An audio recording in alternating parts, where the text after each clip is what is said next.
Guess what day it is? Just guess. Come on, you know what day it is. You don't know? How could you not know? It might be the most beautiful day, no, the greatest day. Okay, I'll tell you. It's Hump Day. It's time for the Hump Day podcast with Matt and Zoe. All right, guys, welcome to the HumpDay podcast. As you can see, I'm without my co-host Zoe. Happy birthday. First housekeeping item I wanted to make sure I mentioned. Happy birthday. I hope you enjoy it, my friend. We'll see you again next week. Everybody, let them know in the comments. Happy birthday. We got a little bit of a different episode. I'm actually working on a new intro, so I think we cut that out of this one. A little more up with the times. When we made that one, AI wasn't as good. So, we're trying to upgrade a bit. We try to upgrade every show a little bit. Couple of housekeeping things. So the gerrymandering down in Texas, which gerrymandering is a normal thing that happens. Usually with the census it happens, but some states are able to do it outside of, certain arranged times. California has it written in their constitution that they're not allowed to do it, so they would have to have a vote by the people, which I believe they are doing up in Sacramento, maybe this week, maybe next week. Hopefully they strike it down, but really, that state can't be gerrymandered much more anyways. Gerrymandering is like drawing the line so you can make sure your congressional district gets the seat, either Republican or Democrat. Obviously, bigger cities have a higher density of Democratic votes for whatever reason, and more of the suburban and country areas have more of like a Republican vote, more of red areas. So the state of Texas is kind of MacGyvering it to potentially get 5 extra votes. From what I can see, they might only get 1 depending on, how the districts vote. It's possible that they draw these lines and the votes end up different than they suspect. You never know. With votes, take case in point, Trump winning the election both times was heavily not favored at all. Is that how you say it? Heavily? He was not favored at all. Hillary was favored and Kamala was favored both times. I think Hillary was favored in a damn near landslide and then lost. So we'll see how that goes. The quorum is completed. I think they voted on it. It all got finished up. So those people that left for Illinois, which I'm sure you already know if you pay attention to politics at all, and Illinois is the most gerrymandered state in the entire country. They take a lot of votes away from Republicans. They don't have much of a voice there, unfortunately. But yeah, they had to come back, and now they're making sure the session happens. So good for Texas. We'll see how the gerrymandering goes. Honestly, I don't think that it should be allowed, but you have to draw lines, so I guess it has to happen.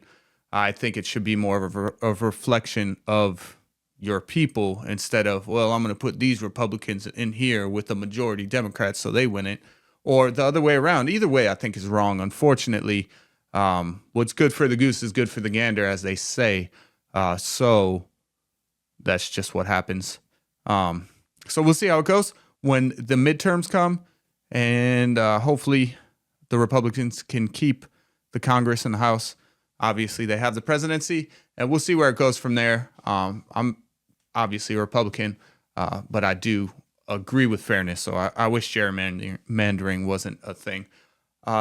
Next subject, there was a driver, I believe in Florida, of a semi-truck, a CDL driver, who made a U-turn and took the life of a family. I'm sure you've seen the video. We'll put up the video. The van couldn't stop in time. He took a U-turn in the right lane. He took a U-turn on a non-usable road, one of those like federal only roads where like a police officer might sit to do a traffic trap where he's checking the speed of people. This driver took a U-turn there from the right lane. The car it seemed it was going the speed limit. I don't know all the ins and outs of it. But they weren't able to stop, and they just got the top taken off the van. Now this driver as much as it's irrelevant to the situation, because any driver that does that should go to jail, obviously. This driver was illegal, and he was issued a license in the state of California, I do believe. So that's another topic for another time. I don't want to delve in too much into it because it did just recently happen. Prayers go out to, whoever their family is, and it's unfortunate that their lives were taken like that. It was surprising that there was no emotion or anything on his face, but I could chalk that up to maybe shock that happened. I did read that he's getting deported, and rightfully so. Honestly, I think you take 3 lives, the death sentence should be on the table. So I know it wasn't intentional, but that's just, you can't drive like that. You can't turn left from the right lane. You're driving a semi truck. You shouldn't have a license in the first place. I did read that I guess the Trump, when he was in office last time, 45, he tried to get a license and he got turned away. And then I guess while Biden was in office, he got his license. Not to say anything against Biden. I'm sure it had nothing to do with like Biden himself, but his policies created this situation. Personally, I don't think if you're an illegal immigrant that you should be able to drive or have a license. Illegal, like you're not here legally, so why are you allowed to do this? So that's a thing that we need to change, and I'm sure change will happen. Now that something happened wrong, that's when change happens. The squeaky wheel gets the oil.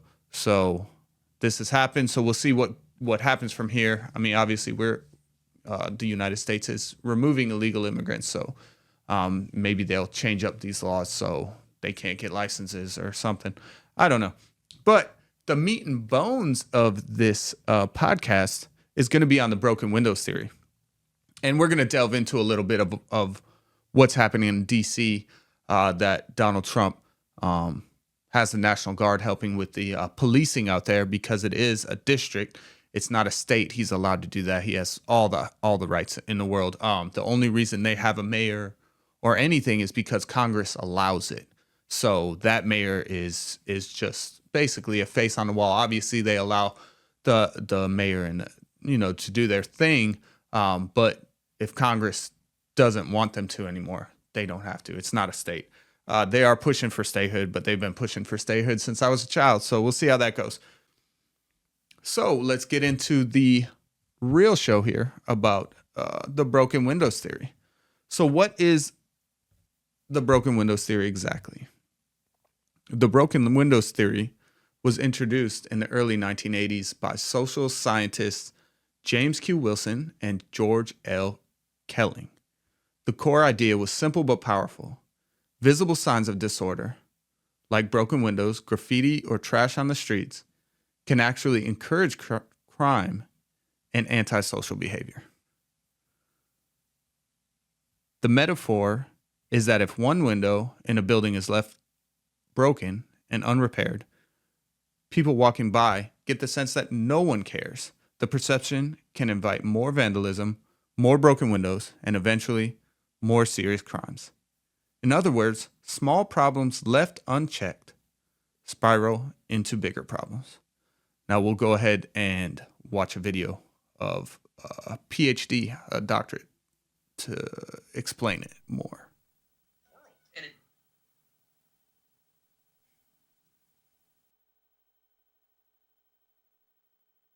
The broken windows theory goes back to 1982 when George Kelling and James Q. Wilson, who was a prominent political scientist, looked at police officers on the beat and how those police officers interacted with the community.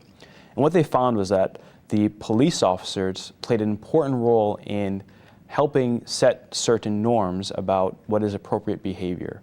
And those norms oftentimes are different from one neighborhood to the next.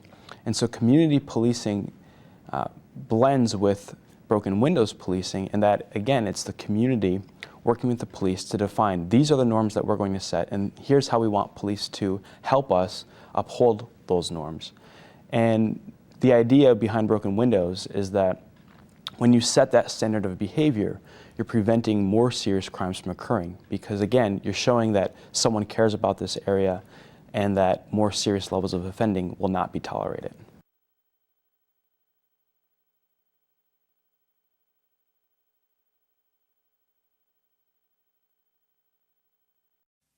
Now let's put that into real life context. Imagine a subway station with graffiti covering every wall, turnstiles that are broken, and people skipping fares.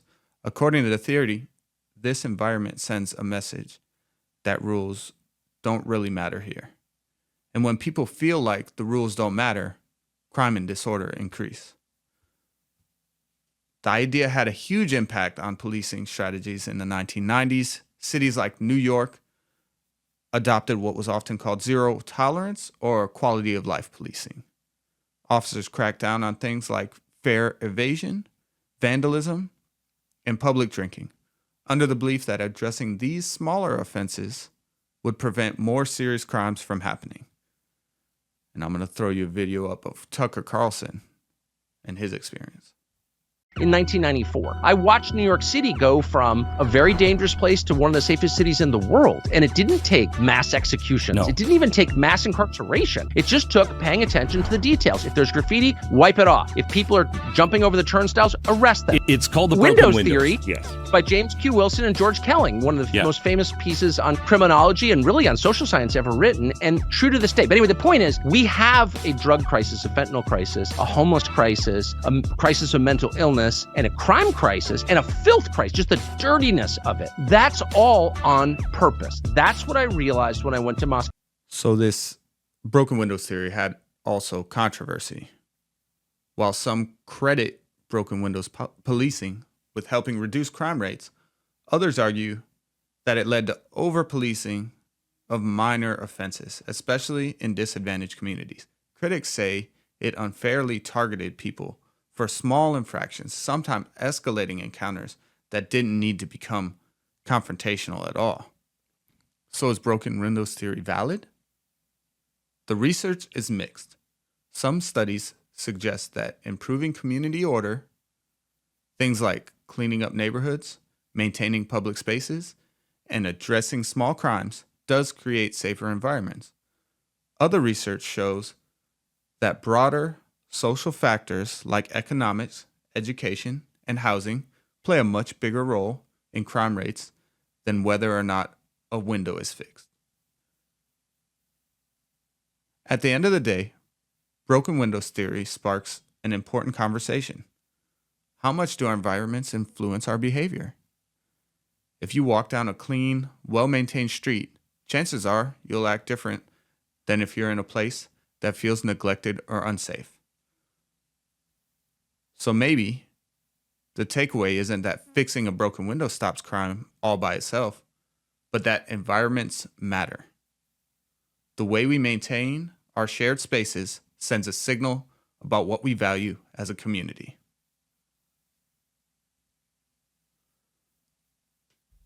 So I'm going to go ahead and put up a video of what's happening today and somebody's thoughts on it. The theory back in the 90s of how you reduce crime was the broken windows theory, which is that you get rid of the entry-level crimes and you get rid of the visible manifestations of lawlessness and chaos, because when you create an environment in which it appears that those things are tolerated, then you will end up getting more of it. That was the theory in the 90s and absolutely worked. And what you've got in DC is the opposite of it. And I think what President Trump has said is, look, first of all, we're going to get rid of the homeless encampments. You're going to get rid of the graffiti. We're going to stop the zero bail. So once people get locked up, they're going to stay in jail. And we're going to start treating these teenage criminals as, we're going to punish them. We're not going to let them off the hook. If they're committing adult crimes, there's going to be adult punishments. This is the right direction to go if you want to reverse this lawlessness in DC.